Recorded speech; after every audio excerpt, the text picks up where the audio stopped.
Do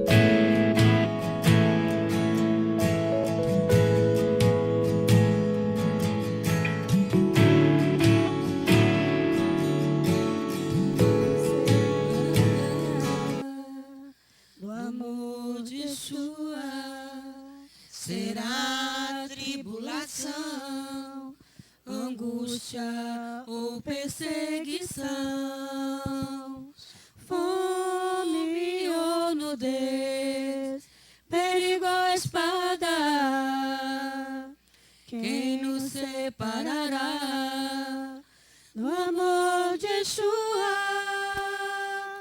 Pois eu estou bem certo de que nem a morte, nem vida, nem anjos, nem principados, nem coisas do presente, nem do porvir, nem poderes, nem alturas, nem profundidades, nem qualquer outra criatura poderá nos separar do amor do Pai que está em Yeshua, nosso Adoni, que está em Yeshua.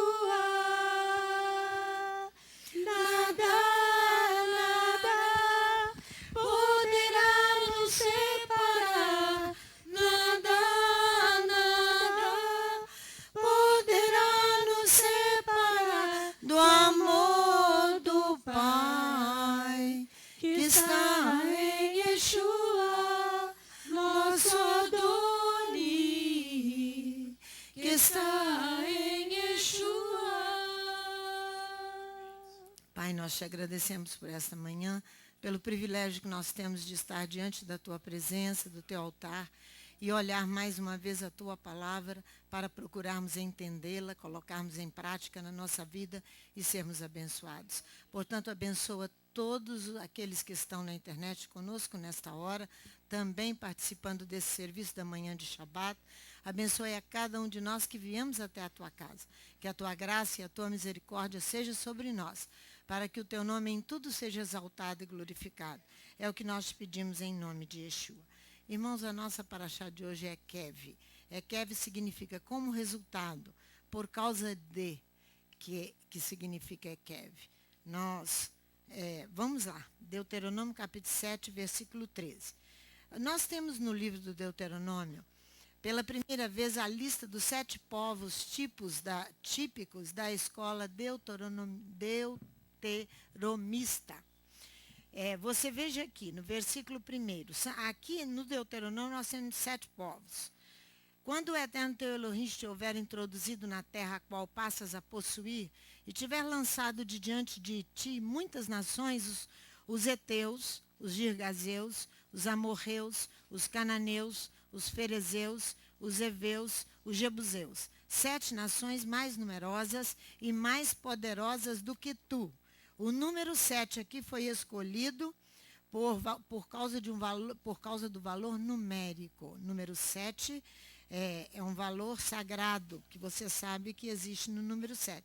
Você vai encontrar no livro de Josué a mesma repetição dessas 7 nações. Josué 3, no versículo 10, Josué 24, no versículo 11. 7 nações.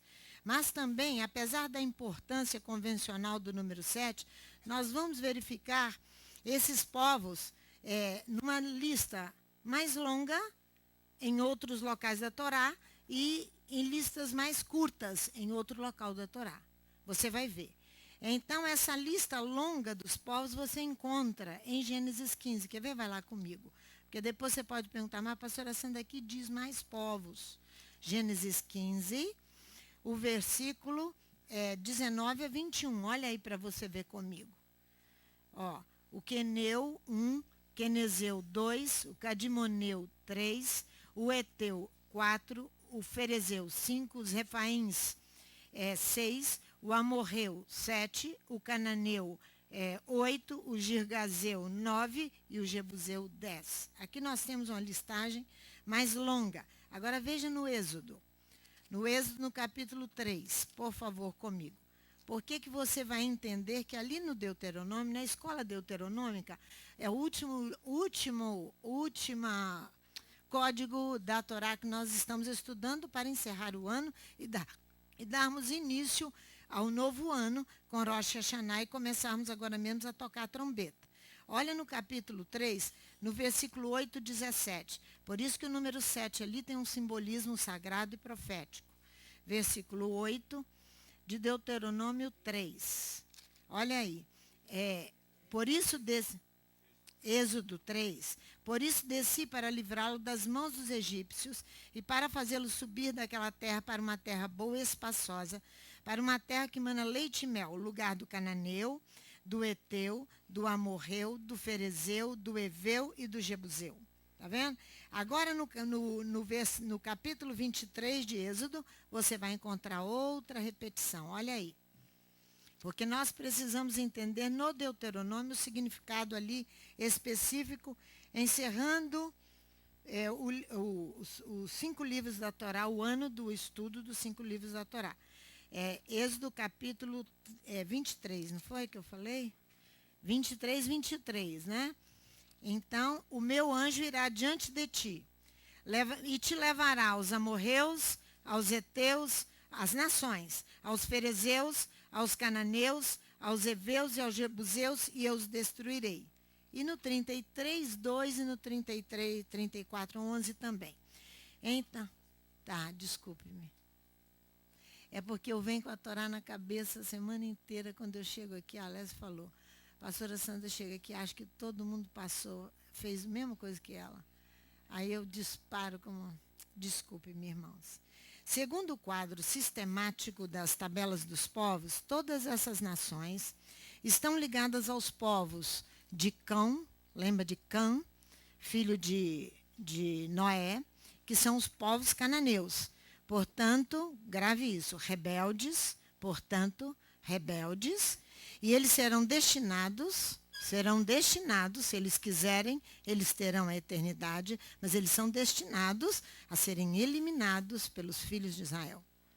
Viu o que eu falei? Eles são destinados a serem eliminados se eles não ouvirem. Volte ao Deuteronômio no capítulo 7, no versículo 2. Olha o que diz aqui, Deuteronômio 7, versículo 2. A ordem divina é interdita-os, proíbe-os. Adonai teu Elohim os dará em faces de ti. Olha aqui, ó.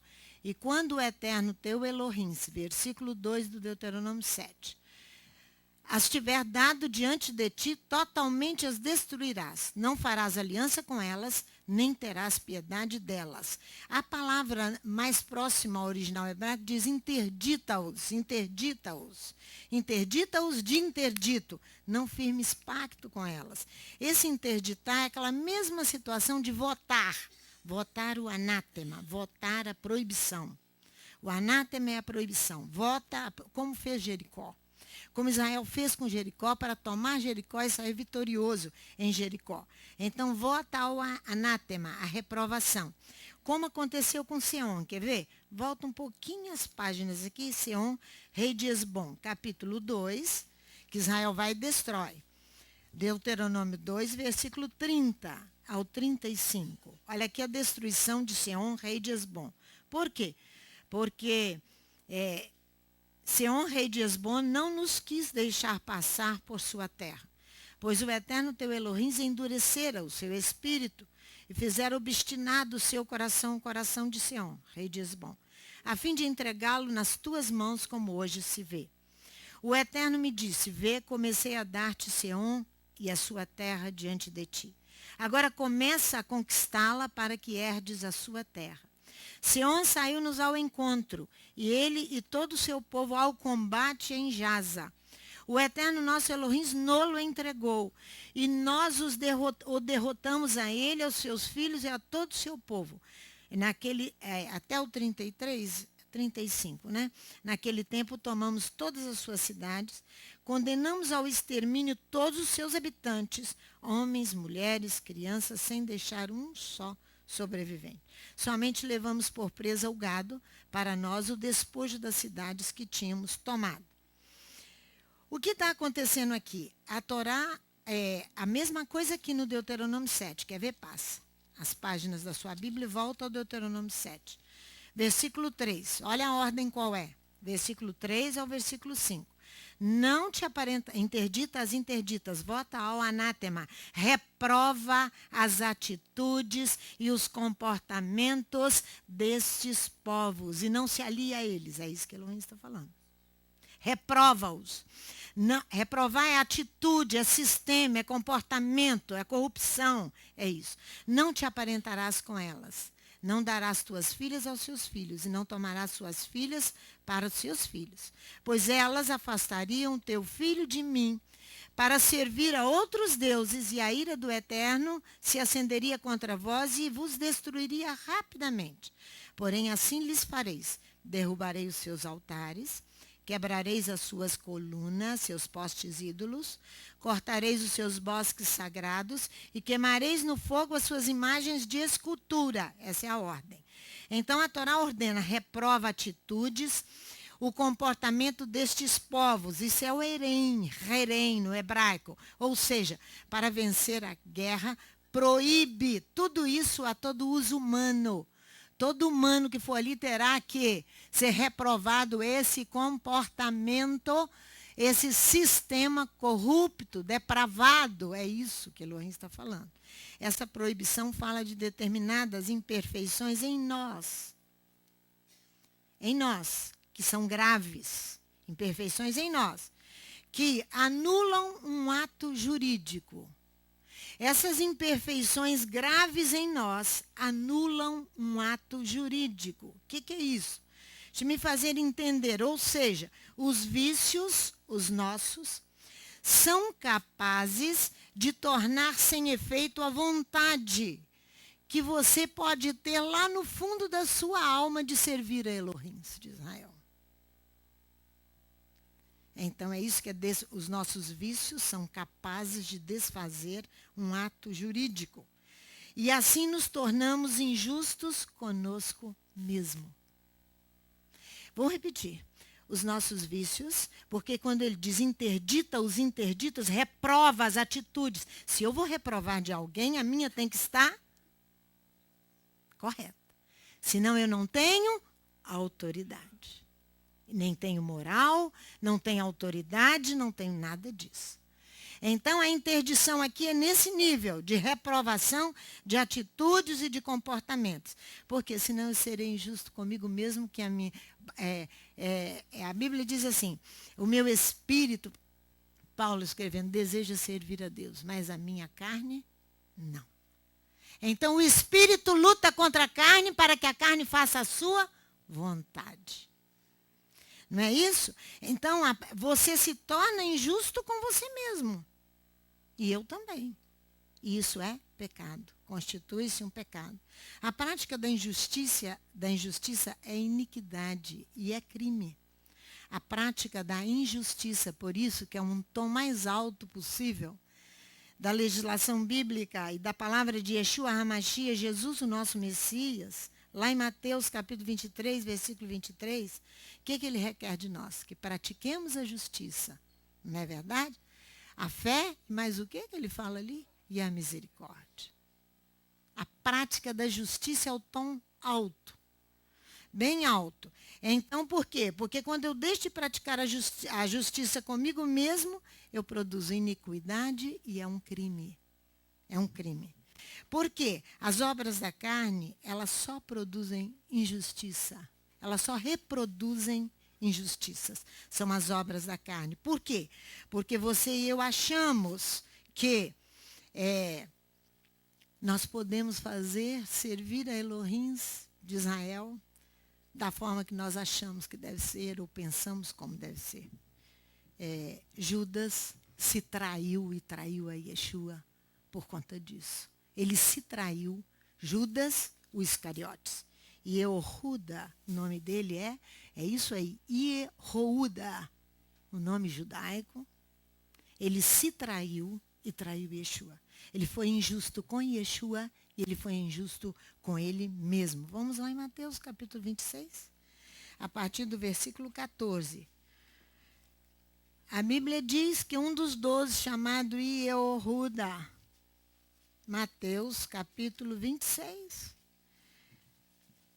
O homem de Queriote, ele vai procurar os chefes dos ministrantes. Mateus capítulo 26. Você vai ver com que facilidade nós traímos. Vocês sabem que os tradutores, que os comentaristas bíblicos não sabem o que levou, eles deduzem. O que levou Judas a fazer isso aí, estar ao lado de Yeshua e trair Yeshua, ser injusto com Yeshua e ser injusto com ele mesmo. Olha aqui, 26 a partir do versículo 14. Olha o que diz a palavra. Então um dos 12, chamado Judas Iscariotes, foi ter com os principais sacerdotes, ministrantes, e disse: que me quereis dar? Eu vou-lo entregarei. Eu vou entregá-lo, vou traí-lo. E pagaram-lhe 30 moedas de prata. Olha só. Eles lhe pesam as 30 moedas de prata. Desde então buscava a oportunidade para o entregar. Entregar quem? Yeshua. Entregar Yeshua. São muitas as teses e as hipóteses que tentam explicar a traição de Ieoruda. É Judas, o Iscariotes. Porém, eu, Sandra, acredito que o que faltava em Judas era a ressurreição dos mortos, a morte da sua natureza carnal. Eu, Sandra. Ele não deixou morrer a sua natureza carnal. Paulo diz assim, irmãos, no maior tratado de ressurreição dos mortos que existe na Bíblia Sagrada, porque a ressurreição dos mortos é de Gênesis e Apocalipse. E é um dos pontos altos nas sinagogas, um dos 13 itens sinagogais. E Paulo diz assim, e ele no capítulo 15 de 1 Coríntios, ele diz, irmãos, eu digo-vos que a carne e o sangue não podem herdar o reino dos céus. A carne e o sangue não pode herdar o reino dos céus. Não pode. E nem a corrupção herda a incorrupção. É isso que Paulo fala. Trair significa enganar, não ajudar. Trair significa enganar, não ajudar. Abandonar.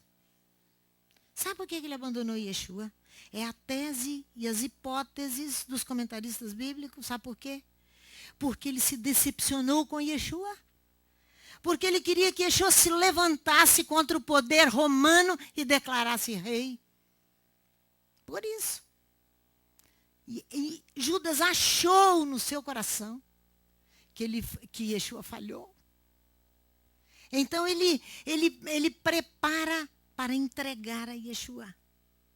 É esse poder romano que está aí estabelecido e que se levantou antes de Yeshua vir. Esse poder romano que está aí agora. A sua liderança aqui no Brasil. Outra injustiça, irmão. Olha no capítulo 27. Olha do versículo 1 ao versículo 5 do capítulo 27 de Mateus. Para concluir a injustiça de Judas, a traição que Judas fez não foi só Jesus, foi ele mesmo. Olha aqui. Ele vai se enforcar. Ele vai se enforcar. Irmãos, nós não podemos achar na obra de Deus. Nós não podemos pensar na nossa cabeça. Nós temos que ser conduzidos pelo Espírito Santo. Sem fé é impossível agradar a Elohim. De Israel é. Você pode agradar a você mesmo, ao seu amigo, ao seu vizinho, à sua esposa, mas a Elohim de Israel, não. Chegada de manhã, todos os principais sacerdotes e os anciãos do povo tomaram a decisão de matar a Yeshua. Manietaram-no, levaram-no e entregaram ao governador Pilatos. Então Judas, o que o traiu, vendo que Jesus fora condenado, trouxe arrependido, já sabia o que tinha feito. Injustiça, prática de injustiça. Trouxe arrependido as 30 moedas de prata aos principais sacerdotes e anciãos, mas já era tarde demais. Seu arrependimento, ele não encontrou lugar de arrependimento. E dizendo, pequei traindo sangue inocente. Eles, porém, responderam, o que nos importa? Isso é contigo. Então ele, atirando-se para o templo as moedas de prata, retirou-se e foi enforcar.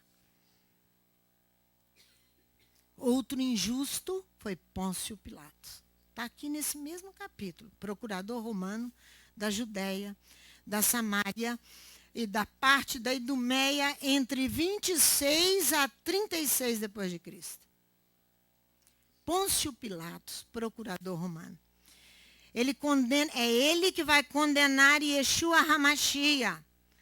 Ele praticou injustiça, iniquidade e crime. Pôncio Pilatos, procurador romano, por causa da injustiça. Irmãos, mesmo sendo avisado por sua mulher chamada Cláudia Proela, ou Procula, uma dessas duas traduções estão certas. Mesmo sendo avisado por sua esposa, ele teve um sonho. Ela teve um sonho que advertia Pôncio Pilatos que não se envolvesse com essa causa desse justo. Vira aí a página de sua Bíblia. Mateus 27. Porque ele era inocente. Ela tenta instruir Pilatos a não se envolver com ele. Olha o versículo 19. Estando ele no tribunal, sua mulher mandou dizer-lhe: não entres na questão deste justo, pois num sonho muito sofri por causa dele. Não tente se envolver, Pôncio Pilatos, com Yeshua o justo. Porém, Pôncio Pilatos não deu ouvidos à sua mulher. Mas os principais sacerdotes e os anciãos, versículo 5, persuadiram a multidão que pedisse Barrabás e fosse morrer a Yeshua. De novo perguntou-lhe o governador: qual dos dois quereis que eu vos solte? Responderam-lhe eles: Barrabás. Disseram-lhe Pilatos: que farei então com Yeshua, chamado Machia? Disseram-lhe todos: seja crucificado. Pilatos, porém, lhe perguntou: que mal fez ele? E eles mais clamavam: seja crucificado. Então Pilatos, vendo que nada conseguia, antes o tumulto crescia, tomando a água, lavou as mãos diante da multidão, dizendo: estou inocente do sangue deste justo. A responsabilidade é vossa. Fácil fazer isso, né? Fácil fazer. As obras da carne são evidentes, a falta de morrer a natureza carnal. De Judas e de Pôncio Pilatos é evidente. Judas andou com o Senhor, enganou, traiu, desacobertou a Yeshua vergonhosamente, porque achou que ele tinha que se levantar e colocar Roma debaixo dos pés e reinar. Mas não era assim. Não era esse o projeto do Eterno. A ordem da Torá é que nós devemos reprovar a depravação, a corrupção, o suborno e todos os outros vícios. Por quê? Por quê? Porque eles produzem o quê? Impureza. O que produz impureza? O que produziu Pôncio Pilatos? Impureza? A injustiça produz impureza. Então aqui, irmãos, você volte a Torá no capítulo 7. Pode falar, pode falar. O que ele poderia ter feito? Ele estava sobre ordens de Roma. Nós vamos chegar lá. Se você não enfrentar Roma, ele tinha... aí que está o negócio. Nós vamos chegar lá. Aqui é a posição injusta dos judeus. Agora eu vou te mostrar agora mesmo a posição de falta de amor da igreja e que vai negá-lo. Eu vou te mostrar. Vai negá-lo. Porque se você respeita Roma, você vai negar o rei de Israel. Se você respeita, você vai... Os judeus se tornaram injustos. Boa parte dos judeus se tornaram injustos para com Yeshua HaMashiach. Mas eu vou te mostrar como essas duas potências, Israel e a comunidade de Yeshua, têm dois graves problemas que têm que ser solucionados para o retorno. Por quê? Por que nós não podemos produzir impurezas? Negar também é impureza. Tão impureza quanto injustiça. Vem cá. Olha por que nós não podemos produzir impureza. Olha aí, ó. Versículo 6. Pois tu és um povo santo ao teu Elohim. E ele escolheu entre as nações. Ah lá, está escrito ali. Com amor e graça te contemplou, Elohim. E com suas asas ele te acolheu. Mas porque Elohim vos amava, para guardar a promessa que fez aos seus pais. O Eterno os tirou com mão forte do Egito. Está tudo escrito ali. Da servidão, da mão de Faraó. Das práticas do mundo. Quem ama o mundo, o amor do Pai não está nele. Que te escolheu entre as nações. Com amor essa e porção da graça Torá te aqui, ó, de contemplou, Deuteronômio Elohim, 7. E É com aí. suas asas ele te acolheu. Mas porque Elohim vos amava, para guardar a promessa que fez aos seus pais, o Eterno os tirou com mão forte do Egito e vos resgatou da servidão, da mão de Faraó. Não se afeiçoou o Eterno de vós. Não tinhas força, fé e poder. Mas saibas que eres um povo menor. Então retires a soberba do coração e glorifique ao Rei. Mas porque Elohim vos amava, para guardar a promessa que fez aos seus pais, o Eterno os tirou com mão forte do Egito e vos resgatou da servidão, das mãos de Faraó. Olha para a sua Bíblia, não, o versículo 6. Deuteronômio 7:6. Pois tu és um povo santo ao Eterno teu Elohim. Ele não admite impureza no meio de vocês. Injustiça e negação é impureza. Das duas grandes potências, eu vou te mostrar com base bíblica. O Eterno teu Elohim te escolheu para que lhes fosse seu povo próprio e todos os povos que há sobre a terra.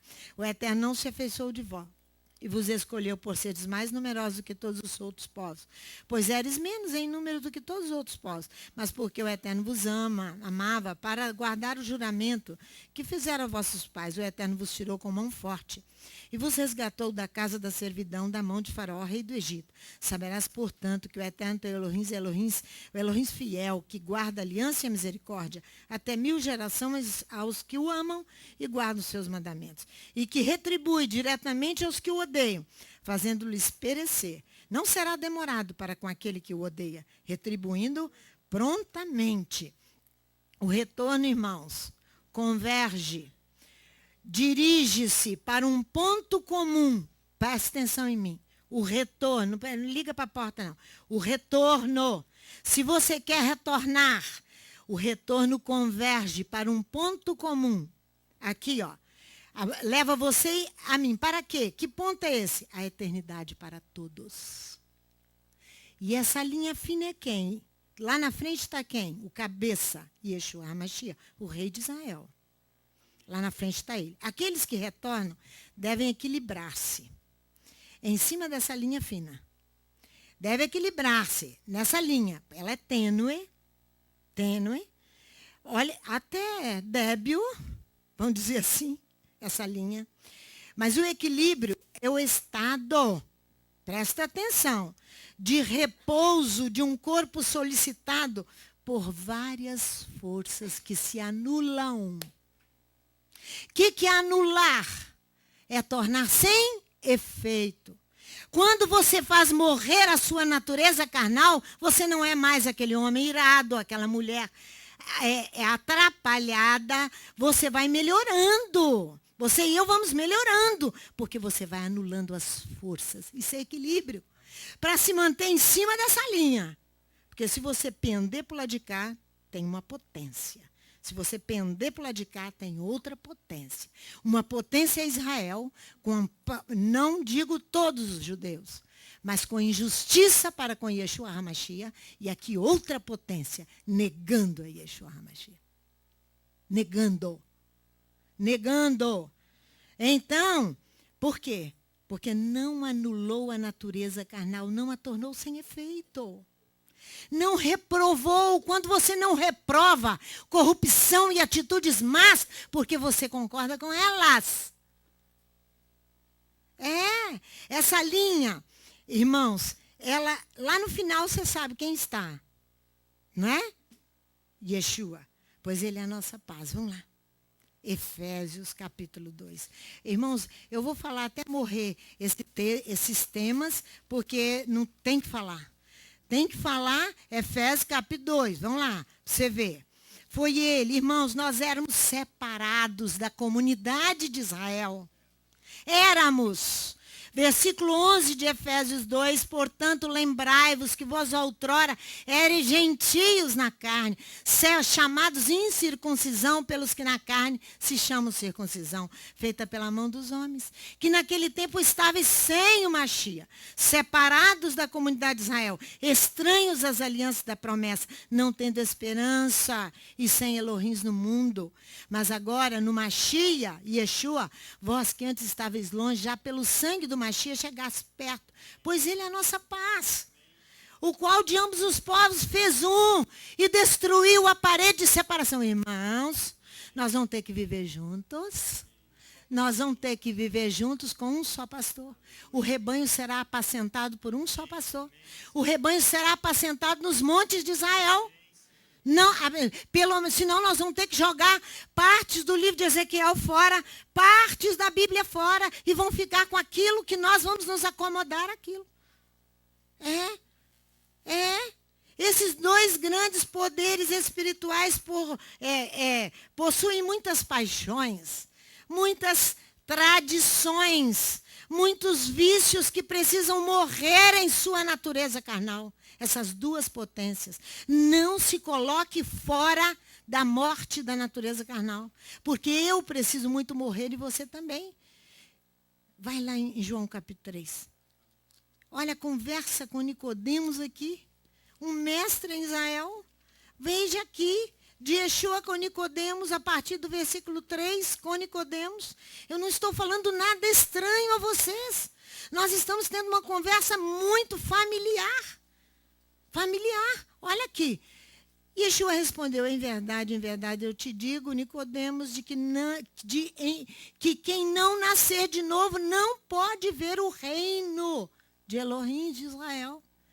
Perguntou Nicodemos, como pode um homem nascer sendo velho, pode voltar ao ventre de sua mãe e nascer? Yeshua respondeu, em verdade, te digo, que aquele que não nascer da água e do Espírito não pode entrar no reino dos céus. No reino de Deus, o que é nascido da carne é carne, mas o que é nascido do Espírito é Espírito. Não te maravilhe se eu te disser, necessário vos é nascer de novo. Nós devemos nascer do alto. Do alto. Quem retorna não deve tomar partido nem de um lado e nem de outro. Não deve. Por quê? Porque todas as duas partes estão cheias das suas tradições. Dos seus vícios, das suas corrupções, das suas injustiças, das suas negações, das suas traições. Eu não posso tomar partido nem de um nem de outro. Você quer retornar?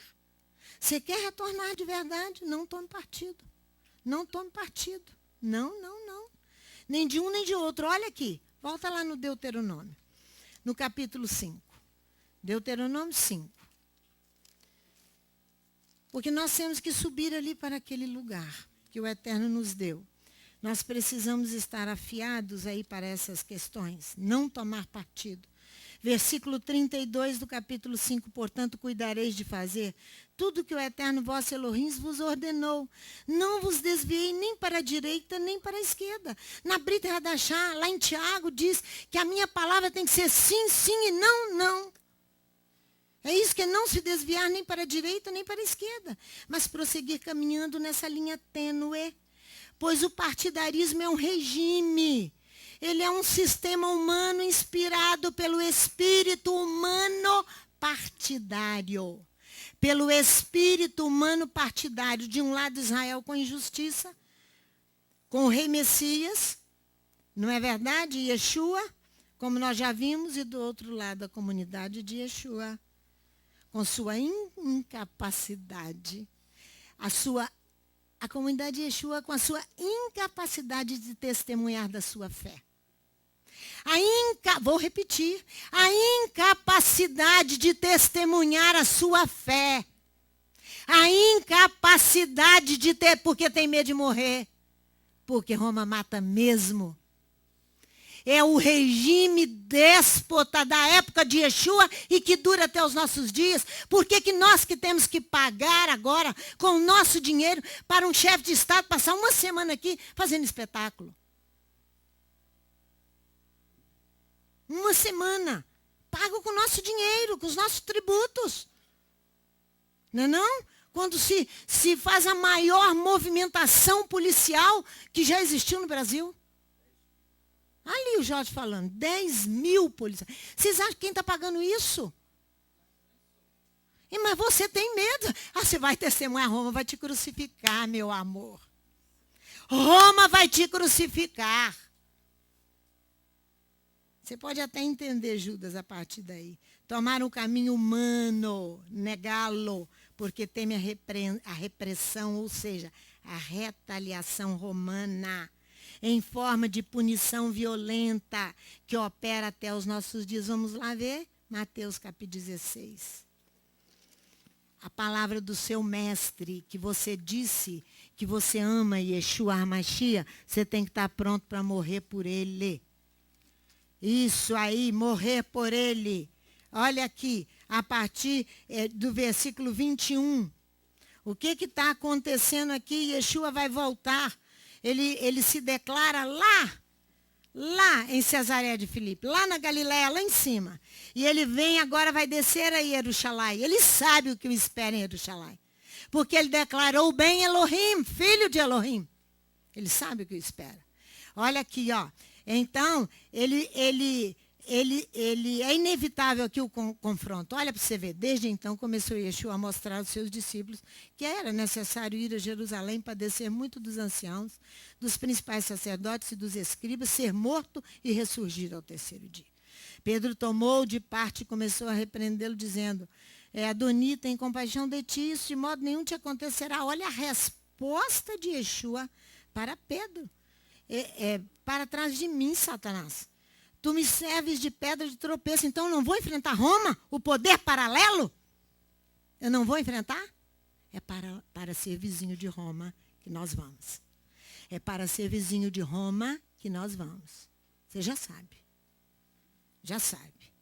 Não compreendes as coisas que são de Elohim, e sim as que são do homem. Então disse Yeshua aos seus discípulos, se alguém quiser vir após mim, passe pela ressurreição dos mortos, negue-se a si mesmo. Olha aqui, ó. Tome a sua cruz e siga-me. Esteja disposto a morrer na cruz. A cruz é símbolo dos algozes, dos escravos, onde eles morriam. Escravos romanos. Suba lá. Olha aqui. E renuncie. Olha, pois aquele que quiser salvar a sua vida, perdê-la. Viu a matemática divina? Viu aqui? Mas quem perder a sua vida por amor de mim, achará. Que aproveita o homem ganhar o mundo inteiro e perder a sua alma, ou negá-lo, deixar de testemunhar dele. Aí, que importa? O que dará o homem em troca à sua alma? Pedro, vamos lá. Lucas 22, quando nega Yeshua. É por temor da repressão, a coibição de Roma. Lucas, capítulo 22, ele vai negar. Você diz, meu Deus, mas eu não chego nem perto de Pedro, nem eu. Pedro fez o que fez, não é verdade? Yeshua, eu vou te mostrar, capítulo 22, como é que Yeshua vai restaurar o ministério dele. Aqui. Mas não fique esperando Yeshua restaurar o teu, não. Você toma posição antes, você pode não ter mais oportunidade. Igual Judas, versículo 54... ao versículo 62. Então, prenderam Yeshua. O poder romano, que o verdadeiro poder está nas mãos de quem? De Elohim de Israel. E do seu Messias, do seu rei. Mas Roma é um poder paralelo, não é verdade? Então, olha o que acontece. Introduziram na casa do sumo sacerdote, Pedro seguiu de longe. Quando acenderam fogo no meio do pátio e juntos se assentaram, Pedro assentou-se entre eles. Uma criada, vendo-o assentado ao fogo, fixou os olhos nele e disse: este homem estava com ele. Mas ele negou, dizendo: mulher, não o conheço. Um pouco depois, vendo outro, disse: tu és também deles. Mas Pedro disse: homem, não sou. Passada quase uma hora, outro afirmava: também este verdadeiramente estava com ele, pois é galileu. Pedro respondeu: homem, não sei o que dizes. E logo estando ele ainda a falar, o galo cantou. Virando-se, Adoni olhou para Pedro, e Pedro lembrou-se da palavra que Adoni lhe havia dito: hoje, antes que o galo cante, 3 vezes me negarás. Então Pedro saiu dali e chorou amargamente. Pedro retrocede na frente do seu mestre por causa do poder romano, da represália. A igreja certa das suas convicções. Convicção é uma certeza que você adquire por fatos, ou por razões, ou por persuasão íntima, aquela intimidade que você cria, que eu crio, que me convence que o meu pensamento é certo, mesmo que ele seja uma negação a Yeshua. Isso que são convicções. A igreja certa das suas convicções, ela não arreda o pé para retornar. Ela nega o retorno. Fala, minha filha.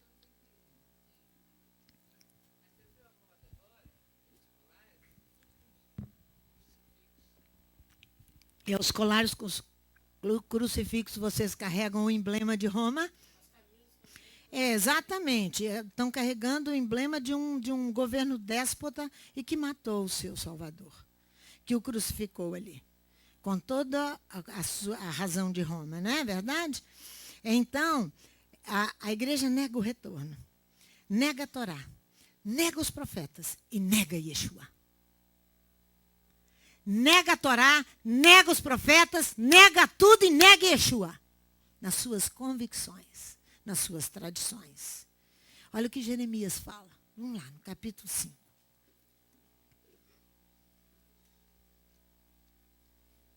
Jeremias, no capítulo 5. Versículo 12. Esse aqui é muito interessante. Olha só. Negaram ao Eterno e disseram: ele não fará nada. Deixemos e fiquemos com as nossas convicções, porque Elohim não fará nada. Nenhum mal nos sobrevirá.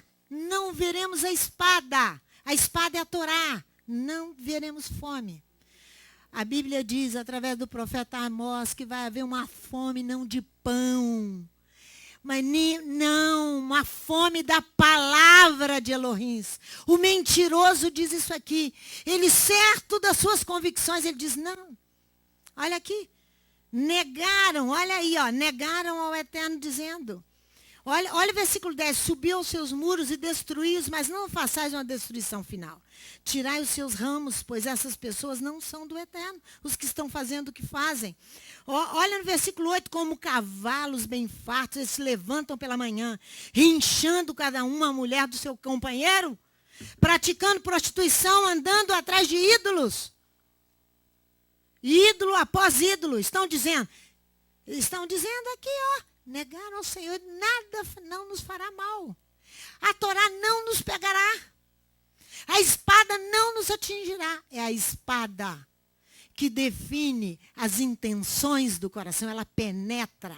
É a palavra de Elohim, que é o próprio Yeshua. A palavra.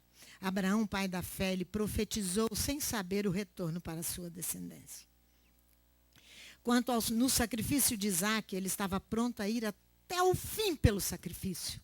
E Yeshua espera de você e de mim que nós cheguemos até o fim, sacrificando a nossa própria vida para retornarmos. E Abraão sacrificou. Ele foi até o fim, tendo Abraão esperado toda a sua vida por esse fruto. Que fruto, Isaac? Fruto das suas entranhas. Ele está perto de oferecê-lo a Elohim de Israel. Oferecer Isaac.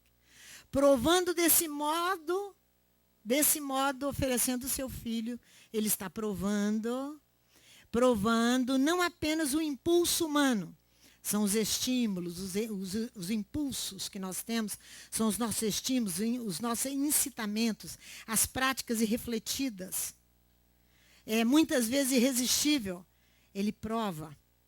Deixa eu voltar aqui para você entender. Provando desse modo não apenas o impulso humano, mas o desapego, o desinteresse por coisas materiais. Na sua submissão, ele renuncia até ao amor ao próprio filho. Isso é levar o sacrifício até o fim. E ele profetiza o retorno para a sua descendência. Eu vou te mostrar na Torá. Vamos lá. Gênesis capítulo 22. Então, se você abre a sua boca e diz que você é descendência de Abraão, você só é descendência de Abraão através de Yeshua HaMashiach, não negue, não o negue, não o negue, não o negue. Olha só aqui. Do versículo 1 ao 5.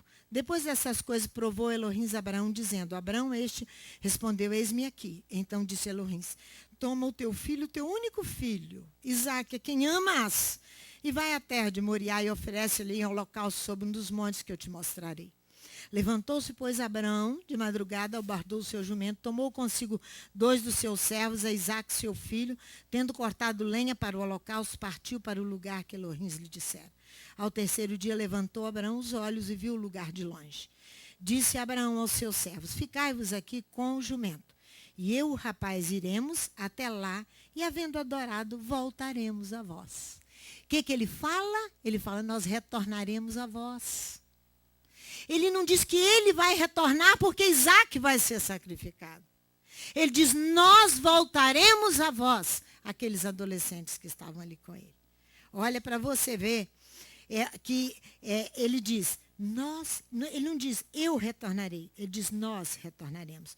Olha o versículo 14, olha o versículo 11 e 12 desse capítulo. Mas o anjo do Eterno lhe bradou desde o céu e disse a Abraão. Abraão respondeu ele, eis-me aqui. Então disse o anjo, não estendas a tua mão sobre o rapaz e não lhes faça nada. Agora sei que tremes diante de Elohim, pois não me negastes o teu filho, o teu único filho. Não me negastes o teu filho, o teu único filho. Ele volta. Mas Abraão estava mortinho de tudo. Mortinho, não tinha nem vontade. Sua vontade estava anulada. As forças que tinham sobre ele estavam anuladas por causa do entendimento e a aprendizagem de dia após dia com a morte da natureza carnal. Então ele profetiza o retorno da sua descendência, que a sua descendência vai adorar e vai retornar. Vai se prostrar e vai retornar. Veja a Brit Hadashah. Hebreus, que eu ainda tenho que mostrar uma coisa a vocês, mas é rápida que eu vou mostrar.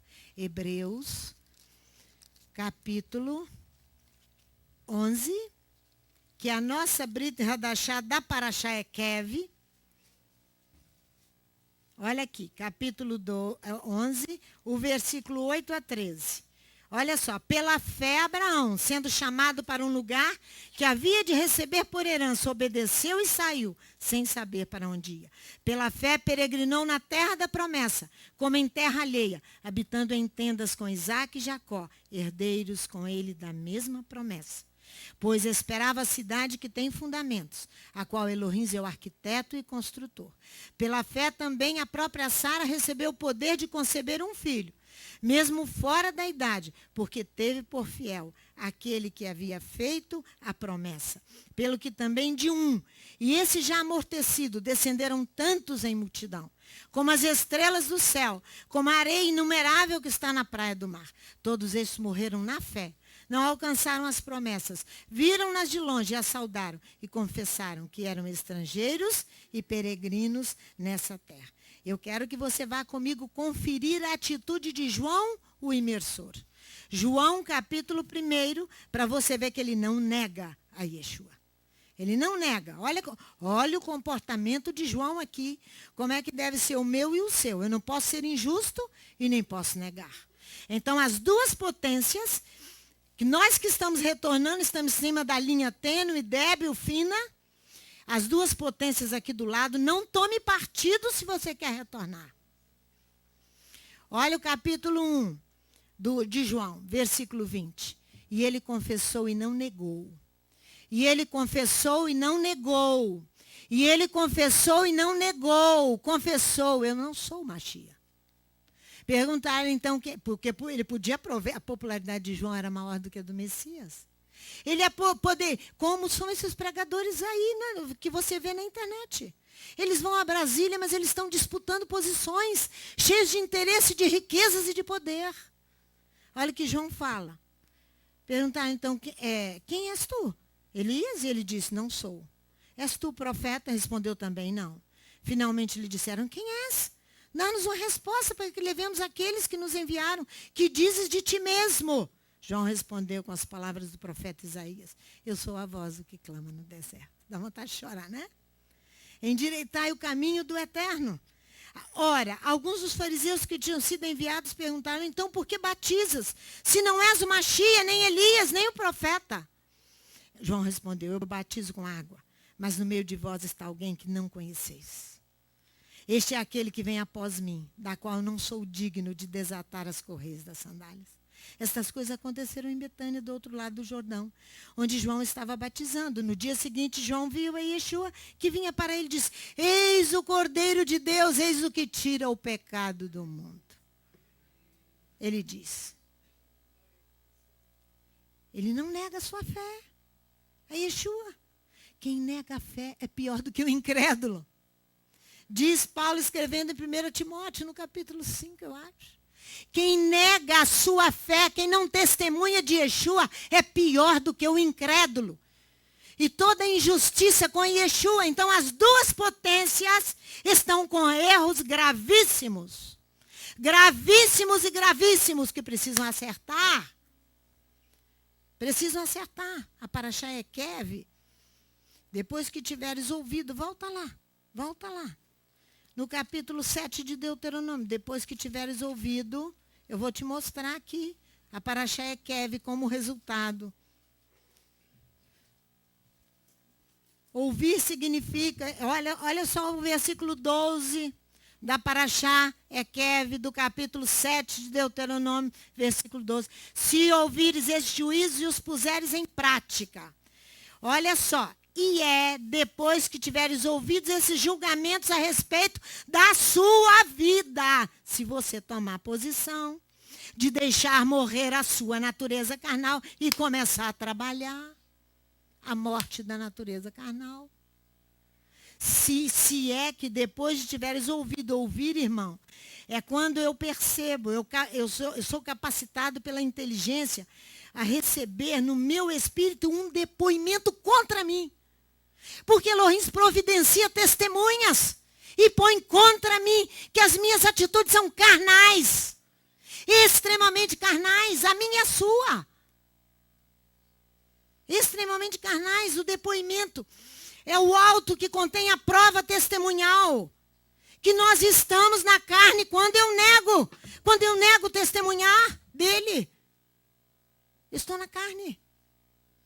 Quando eu sou injusto com ele, você vai tomar partido de quem?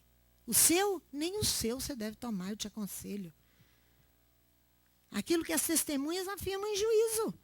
Que a natureza carnal não anda sob domínio. Ela precisa morrer boa parte dela. Porque Paulo diz assim, eu morro a cada dia. 1 Coríntios capítulo 30. Mas aqueles erros mais graves precisam acabar. Mas porque nós morremos a cada dia. Olha o que ele diz aqui, ó, que eu li a parte A do versículo. O teu Elohim, o eterno teu Elohim manterá a aliança e a misericórdia que jurou aos teus pais. Adonai guardará o pacto e o bem-querer que ele jurou aos teus pais. Se você deixar morrer a sua natureza carnal, ele vai te recompensar, meu amor. Ele vai te recompensar. É isso isso aqui. Olha a recompensa, você já leu todo, ele te amará. Versículo 13, ele te abençoará, ele vai te multiplicar, mas se você deixar morrer a natureza, eu vou te mostrar isso em outros textos da Bíblia. Abençoará o fruto do teu ventre, o fruto do teu cereal, o teu vinho, o teu azeite, a cria das tuas vacas, a cria das tuas ovelhas, na terra que jurou aos teus pais. Bendito serás no meio de todos os povos, não haverá estéril no meio de ti. Olha o 15, o Eterno desviará de ti toda enfermidade. Ele não te afligirá com as terríveis doenças que o mundo tem, que é o Egito. Antes as porá sobre todos que o odeiam. Elohim de Israel promete recompensar. Olha aqui, você tá pertinho aqui, ó. Você vai ver 2 Crônicas, vai lá. 2 Crônicas, capítulo 15. Vai lá para você ver como ele promete recompensar. Mas você vai ter que se esforçar. Você vai ter que aprender com a inteligência espiritual. A submissão. Eu e você. 2 Crônicas, capítulo 15, a reforma de Asa. E veio o espírito de Elohim sobre Azarias, filho de Obed. Ele saiu ao encontro de Asa, ele disse: ouve-me, Asa, e todo Judá e Benjamim, o Eterno está convosco, quando vós estáis com ele, porque ele não lida com impureza. O seu Deus, o meu Deus, é santo e é um. Ele é santo e ele é um. Ele é santo e ele é um. Não existe outros deuses. Olha aqui. Se buscardes, o achareis, porém se o deixardes, ele vos deixará. Israel esteve por muito tempo sem o verdadeiro Elohim, sem sacerdote que o ensinasse, sem lei. Mas na sua angústia, retornaram ao eterno Elohim de Israel, e o buscaram e o acharam. No retorno, você não pode tomar partido. Não pode. Naqueles tempos não haviam paz, igual aos nossos dias, nem para os que saíam, nem para os que entravam, mas muitas perturbações sobre todos os habitantes daquelas terras. Uma nação despedaça a outra nação, uma cidade, outra cidade, porque Elohim os conturbava com todo tipo de angústia. Mas quanto a vós, esforçai-vos, não desfaleçam as vossas mãos, pois a vossa obra terá uma recompensa. Uma recompensa. Vai comigo lá no Novo Testamento, em 1 Coríntios. E não, antes disso em Zacarias, no capítulo 9. Olha aqui. Voltai à fortaleza, ó presos de esperança. Também eu vos anuncio que eu vos recompensarei. Retornai a Sião, retornai a Sião, retornai a Sião, retornai a Sião, que eu vos recompensarei. É isso que ele está dizendo aqui, ó. Zacarias 9, versículo 12. E depois, a finalização de 1 Coríntios, no capítulo 15. Você vai lá, só para você ver o finalzinho. Só para você ver o finalzinho de 1 Coríntios, no capítulo 15. Para você me dar razão, que se não morrer a natureza carnal, não morrer a natureza carnal, não existe retorno. Não existe retorno. Existe movimento. Existe movimento, não existe retorno. Portanto, meus amados irmãos, versículo 58. Depois de Paulo falar tudo sobre a ressurreição dos mortos. Portanto, meus amados irmãos, sede firmes e constantes, sempre abundantes na obra do Eterno, sabendo que no Eterno o vosso trabalho não é vão. Ele não é vão. Zacarias 9, 12. 1 Coríntios 15, versículo 58. Irmãos, a recompensa é um favor, é um presente, é um reconhecimento de uma obra, de uma boa ação. A retribuição é um prêmio, porque você deixou Elohim habitar no seu coração. Vou pedir o Roberto para distribuir para mim. Por quê? Porque nós vamos para um lugar que é ali em cima, que 49 anos aquele lugar ficou, desde que a Promatre deixou ali, 49 anos a casa ficou desocupada. Nós vamos entrar no ano do jubileu da terra e da casa. Eu quero que você veja ali, porque você pode levar isso aqui para casa. Mas eu quero que você veja ali para que o pessoal que está na internet veja. O jubileu. Qual é a base do jubileu? Volta um minutinho para mim, minha filha. Levítico 25, de 8 a 55, e Levítico 27, de 16 a 25. Nós vamos para um lugar onde nós estamos no jubileu daquela terra e daquela casa. Agora veja aqui. Jubileu, como ano sabático, tem por vocação, você tem tudo aqui, restituir às pessoas e aos bens o seu estado original. Após ter libertado as pessoas a cada 7 anos, você encontra em Levítico 25, dentro do Código de Santidade. Dentro do Código de Santidade. Após ter libertado as pessoas a cada 7 anos, a Torá libera os bens a cada 49 anos. Chama o ano do jubileu, ano da liberdade, diz o profeta Ezequiel. Olha ali, o jubileu diz respeito aos escravos, às dívidas, mas ele visa mais particularmente a restaurar os direitos de propriedade sobre a terra. Você acha que é coisa de pouca monta nós recebemos uma função dessa? Por que não foi dada a outro, foi dada a nós? 18 anos de sofrimento, de luta e de dor para poder chegar até aqui. Aqui, ó, agora estamos recebendo do Eterno a recompensa de restaurarmos ali, ó, os direitos de propriedade sobre a terra. Cada parcela da terra retorna à pessoa ou clã que dela era proprietário na época do jubileu anterior. O objetivo, a instituição visa manter a responsabilidade da propriedade terrena e da repartição da terra entre tribos e clãs. Você já está vendo que está falando da vinda do Mashiach. Fazendo assim, reduz a agressão dos ricos contra os pobres e refreia a ganância. Jubileu no hebraico é Iobel, que significa carneiro. Você já sabe quem é o carneiro, né? Você já sabe quem é o carneiro? Já, né? Então tá. Por esse tempo, porque você tem que levar isso a sério. Por isso que eu preparei aqui para vocês. Por extensão, passou a designar o chifre do carneiro enquanto instrumento de sopro. É o instrumento que vai fazer a vocação do povo de Elohim. A última trombeta.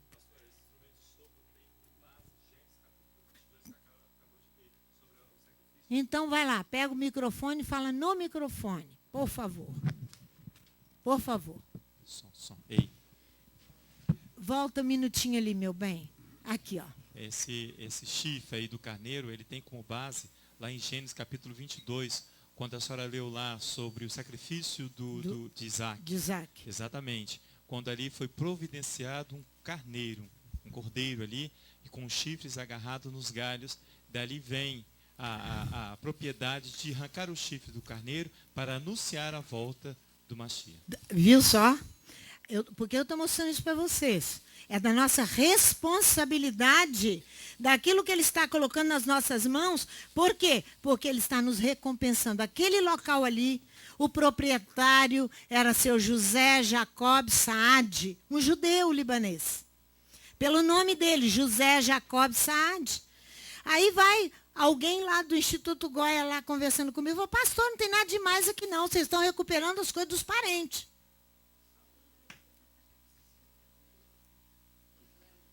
Até na boca do ímpio que não sabe, né? Vocês estão recuperando as coisas aqui dos parentes. É o ano do jubileu. Quando a Mirelle lá foi olhar e viu, pastora, 49 anos a casa está vazia, desde que a Promatre desocupou. A 14ª letra do alfabeto hebraico é o Nun, olha ali. Seu valor numérico é 50, jubileu. O Nun fala do Mashiach, do carneiro. Há 2 tipos de Nun. O Nun curvado, Nun kefufá. Ele começa a estar no meio da palavra, ele começa a palavra ou então no meio dela. E o Nun ereto, um pechutá, é empregado somente no final da palavra. Tem o mesmo, a princípio, valor numérico, 50, né? Os 2 Nuns representam as 2 abordagens fundamentais no serviço a Elohim. Tremor e amor. Tremor e amor. O que eu disse? Que quando nós negamos, porque nós não somos aperfeiçoados no amor. Tremor e amor. A primeira pessoa serve ao Eterno por tremor, com abalo, por estar diante do que é divino e que causa grande estremecimento. Portanto, está curvada, com tanto tremor. A segunda pessoa serve ao Eterno por amor, e assim ela fica ereta. Olha lá. A qualidade singular do Machia é que ele é supremo em humildade e autoanulação. O apóstolo Paulo, escrevendo aos Filipenses, diz, vamos ler comigo, nada façais por contenda ou por vanglória, mas por humildade. Cada um considere os outros superiores a si mesmos. Não atente cada um para o que é seu, mas cada qual também para o que é dos outros. De sorte que haja em vós o mesmo sentimento que houve em Yeshua HaMashiach. Não teve por usurpação ser igual a Elohim, mas a si mesmo se esvaziou, tomando a forma de servo, fazendo-se semelhante aos homens. E achado na forma de homem, humilhou-se a si mesmo, sendo obediente até a morte e morte de cruz. Pelo que Elohim de Israel o exaltou soberanamente e lhe deu um nome, que é sobre todo nome, para que no nome de Yeshua se dobre todo o joelho dos que estão nos céus, na terra. Mas não é negando a Yeshua, não. Volta ali, minha filha. Não, passa. Não importa se a pessoa serve a Elohim de Israel por amor ou por tremor, ou se é curvado ou ereto. O mais importante é que a centelha do Machia se encontra dentro de cada um de nós. Então servimos a Hashem com humildade. Olha ali. O Nun significa também reinado. O Salmo 72 poetiza a coroação do rei de Israel e pede as bênçãos de Elohim de Israel sobre o povo. Ele restaurará a Torá e a ordem, e seu reinado durará para sempre. Olha ali, olha o Salmo 72. Veja ali, Elohim de Israel, dá teus julgamentos ao rei, tua justificação ao filho do rei. O salmo é interpretado nas perspectivas escatológicas do reinado do rei Messias, e do qual Salomão é uma das figuras. Ele julga teu povo com justiça, teus humilhados com julgamento. Ele julga no sentido de governo. Por isso que o que tem aí é governo paralelo. Quem vai governar é outro. As montanhas trazem a paz ao povo, as colinas a justificação. A terra inteira será plena de paz e justiça. Ele julga os humilhados do povo, salva os filhos pobres, abate o explorador. Ele estremecem diante de ti perante o sol e face a lua nas idades das idades. Olha só, ele desce como a chuva na época da poda, como os aguaceiros nos chuviscos da terra. O justo floresce em seus dias, a paz multiplica por luas inumeráveis. Ele domina do mar ao mar, do rio às extremidades da terra. Diante dele os beduínos se curvam, os moradores do deserto. Seus inimigos lambem a poeira. Os reis de Tarsis e das ilhas retornam oferendas. Os reis de Sabá e Seba apresentam o tributo. Todos os reis se prosternam. O que nós cantamos no início? Os reis da terra se levantam contra Elohim e contra o seu Machia. É o Salmo 2, né? Todos os reis se prosternam diante dele, todos os povos o servem. Sim, ele socorre o pobre que chama, o humilhado sem ajuda. Ele abriga o fraco, o pobre, ele salva o ser dos pobres. Ele resgata o ser deles da vexação, da violência. O sangue deles é precioso aos seus olhos. Adonai e seu rei são os protetores dos pobres contra os poderosos.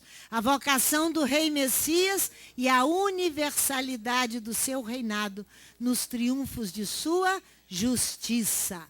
Ele vive e lhe dá o ouro de Sabá. Reza para ele em permanência. Ele é profusão de frumento, de qualquer cereal, na terra, no alto das montanhas. Seu fruto murmura com o Líbano. Eles brotam na cidade como a erva da terra. Coisa linda, né? Seu nome é perenidade, face ao sol. Inon é seu nome. Eles se abençoam. Nele, todos os povos o congratulam. Inon significa, provavelmente, ter uma posteridade. Na tradição hebraica tardia, Inon é um dos nomes do Messias e um símbolo de fecundidade. Por isso que esse salmo, ele é abençoado de Adonai. Elohim de Israel, o fazedor de prodígios, ele só. Ele é abençoado, o nome de sua glória.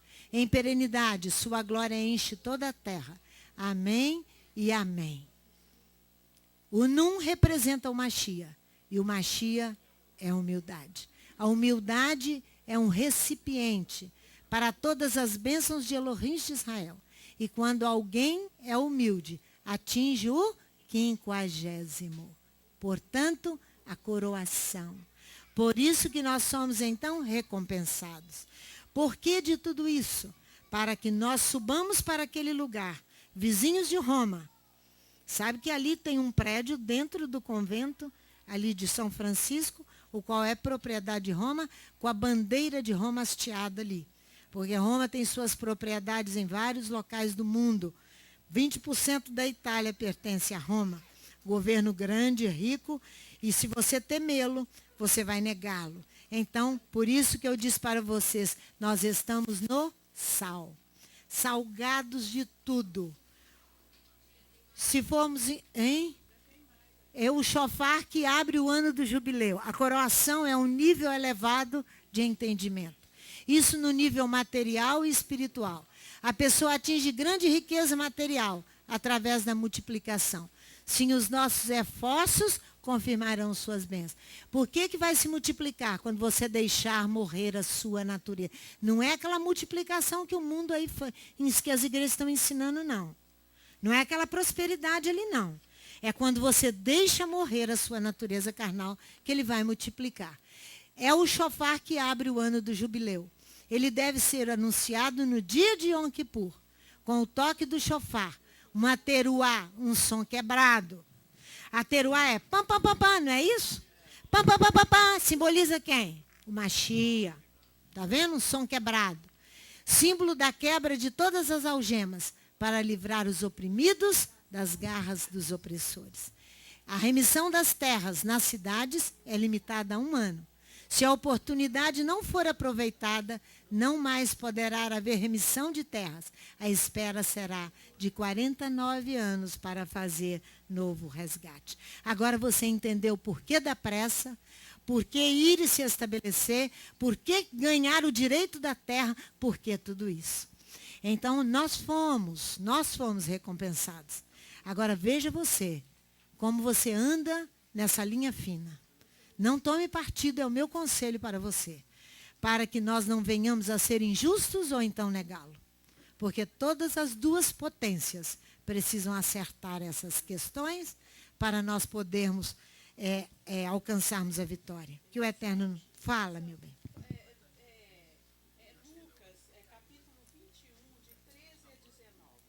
A Ritona quer que a gente leia Lucas, capítulo 21, de 13 a 19. Lucas, não adianta você correr, meu irmão. O Eterno te prendeu aqui para você ouvir hoje isso. E eu também. A Ritona quer que a gente leia Lucas 19, vocês que estão na internet conosco. Lucas 21, a partir do versículo 12. Mas antes de todas estas coisas, lançarão mão de vós e vos perseguirão, entregando-vos às sinagogas e às prisões, e conduzindo-os à presença dos reis e governadores, por causa do meu nome. Isso vos acontecerá para testemunho.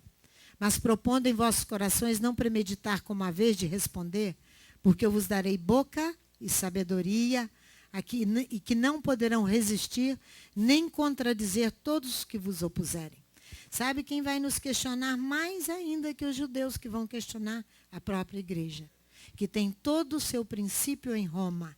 Todo o seu governo não é teocrático, ele é democrático, ligado a Roma. Não é? Até pelos pais, irmãos, aí, parentes e amigos sereis entregues. Matarão alguns de vós. De todos sereis odiados por causa do meu nome. Mas não perecerá um único cabelo da vossa cabeça. Na vossa perseverança ganhareis. Obrigada, Ritora, por um encerramento tão lindo, né? Que o Eterno nos dê graça e sabedoria para aguentar firme o tranco que vem. Combate até o fim, como aguentou Abraão até o fim, como aguentou Yeshua. Aquele que perseverar até o fim será salvo.